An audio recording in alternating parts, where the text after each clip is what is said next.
Oke, kali ini kita akan belajar tentang data preprocessing di Python.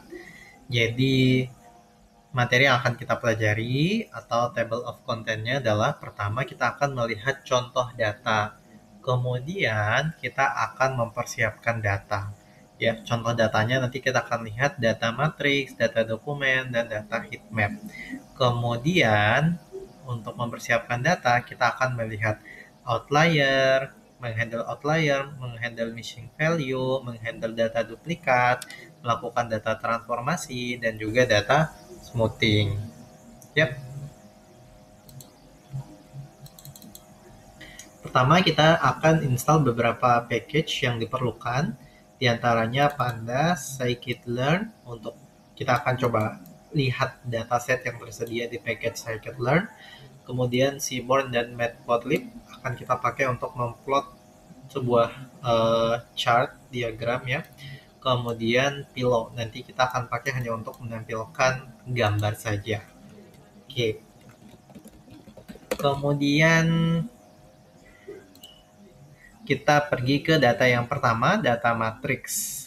Nah, data matrix sederhananya adalah data yang bentuknya adalah dua dimensi, di mana dia punya baris dan kolom.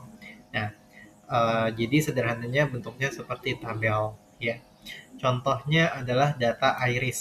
Data iris ini adalah data terkait bunga dan kita bisa melot secara otomatis data iris ini di package sklearn.datasets. Jadi kita akan import dua package. Yang pertama kita akan import pandas, kita aliaskan sebagai pd agar ketika panggil tinggal langsung panggil pd saja, tidak perlu ketik pandas panjang-panjang.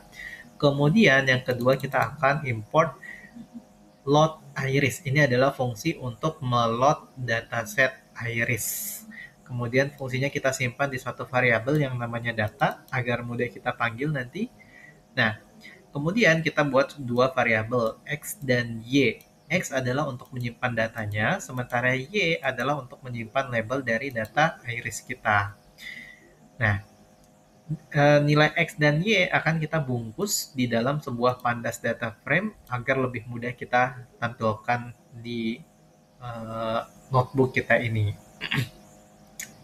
Nah, untuk mendapatkan datanya kita bisa panggil data.data. Kemudian untuk nama kolomnya kita bisa panggil data.featureNames. Jadi featureNames ini dia akan mengembalikan kolom yang ada. Kemudian yang kedua adalah Y untuk labelnya. Kita bungkus juga dengan pandas data frame. Kita bisa panggil dengan data.target. Nah, ini akan mengembalikan nilai target atau nilai label atau nilai kelas dari data ini. Kita kasih nama kolom aja spesies. Nah, kalau kita print head atau kita cetak 5 baris pertamanya, maka keluar seperti ini ya.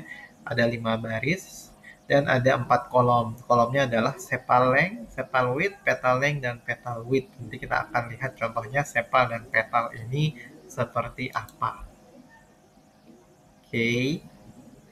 Kalau kita coba print 5 label pertama, maka kita lihat semuanya masuk ke spesies 0 atau masuk ke label 0 atau masuk ke kelas 0. Nah, coba kita tampilkan gambarnya. Ini ada salah satu gambar yang saya dapatkan dari Google. Kita akan coba tampilkan. Pertama, karena kita sudah install package Pillow tadi, kita bisa kita bisa import from pil, kita akan import image. Kemudian from IPython display, IPython.display kita akan import display. Nah, ini kalau teman-teman belum install, boleh install juga pip install IPython. Nah, kemudian kita akan muat gambarnya sebagai sebuah pil image dan kita display. Nah, hasilnya akan terprint gambar di notebook kita. Ini ada sepal ya, dan ini ada petal. Jadi ya mungkin orang biologi lebih tahu ya, tapi sepal kalau kita lihat adalah sederhananya bagian yang panjang ya dari daunnya, dari bunganya. Kemudian petal itu bagian yang pendeknya. Kita bisa ukur panjang dan lebarnya. Jadi ada 4 fitur yang terdapat di data ini. Kemudian, data jenis kedua adalah data dokumen, di mana ini kita akan load sebuah data yaitu Fetch 20 News Group. Ini adalah data terkait news atau berita-berita yang terdiri dari 20 kategori atau 20 kelas ya. Nah, cara meloadnya kita bisa import saja dari sklearn.datasets, kita import fetch underscore 20 news groups. Nah, data ini punya 20 kelas dan kita bisa memilih untuk meload atau memuat beberapa kelas saja. Contohnya di sini saya akan meload atau memuat 4 kelas, mulai dari atheism, social religion, computer graphics, sampai science medicine. Setelah itu setelah kita definisikan kategori yang mau kita load, kita akan load dengan cara panggil fetch 20 news group, subset sama dengan trend, yang berarti kita akan meload data trendnya saja. Kemudian kategori sama dengan kategoris, kita akan meload 4 kategori yang sudah kita definisikan. Kemudian shuffle sama dengan true, yang berarti ketika kita meload itu akan di-load secara acak. Jadi urutan 1 sampai 50 itu tidak komputer semua. 50 sampai 100 tidak science medicine semua, tetapi akan teracak urutannya. Kemudian random state sama dengan 42. Ini bisa teman-teman isi dengan angka berapapun di sini. Jadi random state ini digunakan ketika ada suatu pengacakan di situ atau ada suatu hal yang random. Misalkan ya mengacak data trend dan data split atau pengacakan yang lain, dan kita ingin ketika diacak kita dapatkan data yang sama persis, yang identik, maka kita bisa menentukan random state. Oke, kita sudah punya data 20 news group-nya di sini di 20 trend. Kalau kita mau print nama targetnya atau kelas apa saja yang ada di data kita, kita bisa lakukan 20 train.targetNames. Di sini ada 4 kategori yang sudah kita definisikan tadi. Oke, kemudian kita print panjang datanya dan nama file name-nya, panjangnya. Total ada 2.257 data dari 4 kategori ini. Kalau kita coba print data ke 0, data ke 0 ini isinya adalah seperti ini dokumennya. Jadi ini seperti email ya.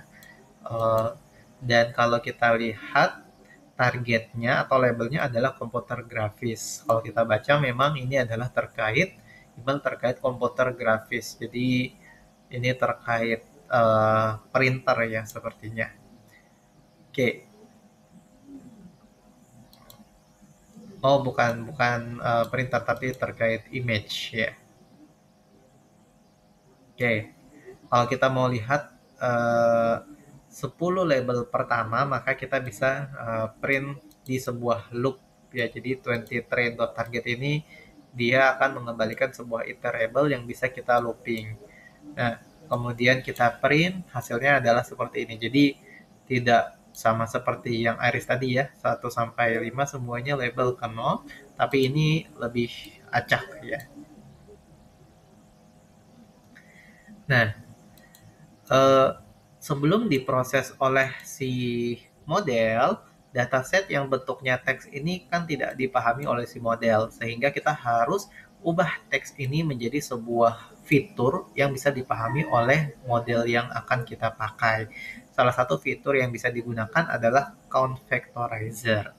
Jadi count factorizer bisa digunakan dengan cara mengimport dari sklearn.featureExtraction.text. Kita import count factorizer.